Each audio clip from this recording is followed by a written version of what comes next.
Okay, so we're diving deep today into a topic that I think a lot of us can relate to. Yeah, definitely. Chocolate and happiness. Who doesn't love chocolate? Exactly. Mm. We got a request from a listener.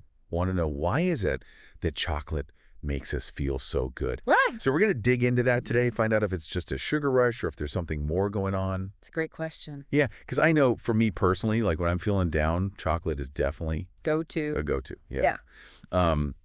So let's start with the basics, I guess. Okay. The chemistry. Yeah. What is it about chocolate that actually, like, at a chemical level affects our brain? Okay, so one of the things we know is that chocolate contains a bunch of different compounds that can impact our mood.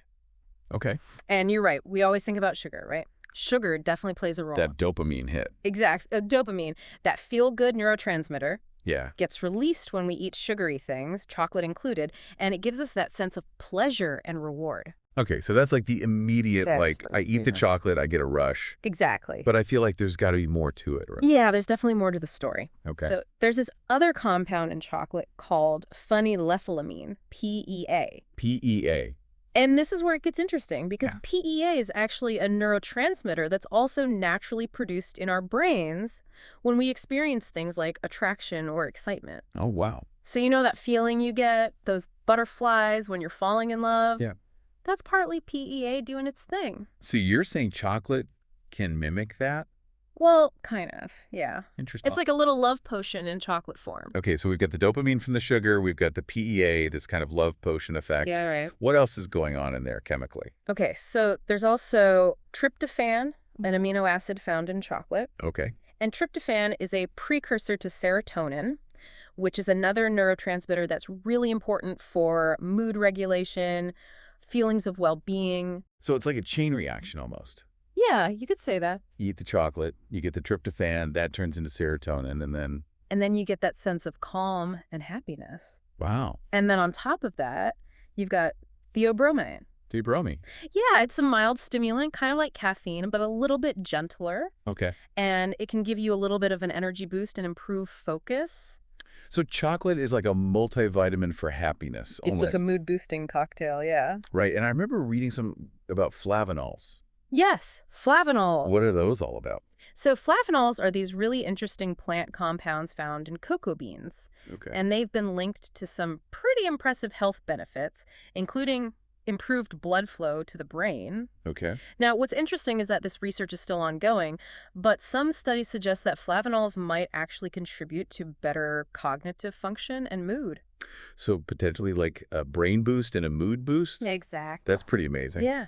And what's cool is that flavanols aren't just found in chocolate. They're in things like tea and wine, too. Oh, interesting. So it's like this whole family of foods and drinks that can potentially give our brains a little extra love. That's a good excuse to have a little bit of everything. Everything in moderation, right? Right, of course. Of course. But it's definitely fascinating to think about how these different compounds can work together to make us feel good. Yeah, so we've got all this chemistry going on, but it's not just about the chemicals, right? No, absolutely not. I mean, there's the whole experience of chocolate, the way it tastes, the way it smells, the way it feels in your mouth. You're exactly right. The sensory experience is a huge part of it.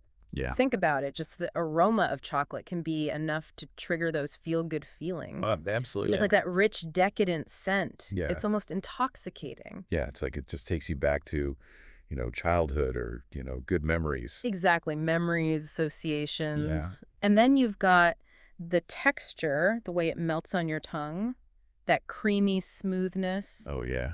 Or if you like dark chocolate, that slight bitterness, the snap when you break off a piece. Yeah, and the first bite, it's like instant satisfaction. It's a symphony of senses. It really is. And all of that contributes to the overall feeling of pleasure that we get from chocolate. And I think also, chocolate is often associated with, like, comfort, Absolutely. Like a lot of people reach for chocolate when they're feeling down or stressed. It's a classic comfort food. Yeah, it's like a little hug in a wrapper. And it makes sense, right? I mean, we often associate chocolate with positive memories, celebrations, holidays. Yeah, like Valentine's Day, birthdays. Exactly. And even if it's not a specific occasion, sometimes just having a piece of chocolate can feel like a little indulgence, a little treat for A yourself. little self-care. Exactly. And that can be really powerful for our mood. So it's like a combination of the chemicals, the sensory experience, and then all these emotional associations. It's all interconnected. Wow. And to think we haven't even gotten to the evolutionary part yet. Right. Let's talk about evolution. So, from an evolutionary standpoint, why are we so drawn to chocolate? Well, if you think about it, humans are hardwired to crave calorie-dense foods. Right. Survival. Exactly. It's a survival mechanism. Yeah. Back in the day, when food was scarce, finding something like chocolate, which is packed with sugar and fat, Energy. exactly, would have been like hitting the jackpot. It would have been amazing.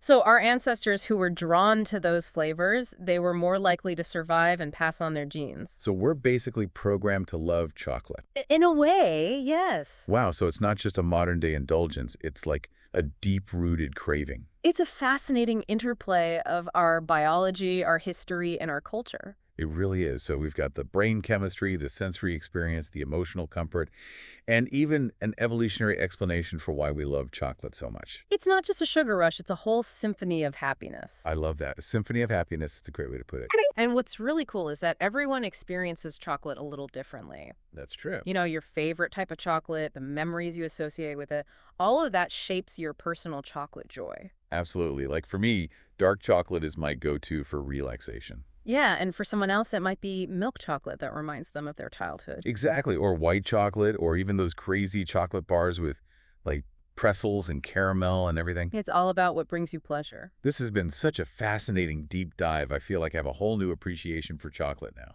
Me too. It's amazing how much there is to uncover in something that seems so simple. So next time you reach for that chocolate bar, remember, you're not just indulging a craving, you're tapping into a complex web of science, history, and pure sensory delight. Enjoy that symphony of happiness. Exactly. And maybe pay a little more attention to all the different layers of that experience. Definitely savor every bite. All right, well, that's all the time we have for today's deep dive. But as always, thanks for listening, and keep those questions coming. Thanks for having me. It was a pleasure. And until next time, happy chocolate eating, everyone. Happy chocolate eating. Bye. See ya.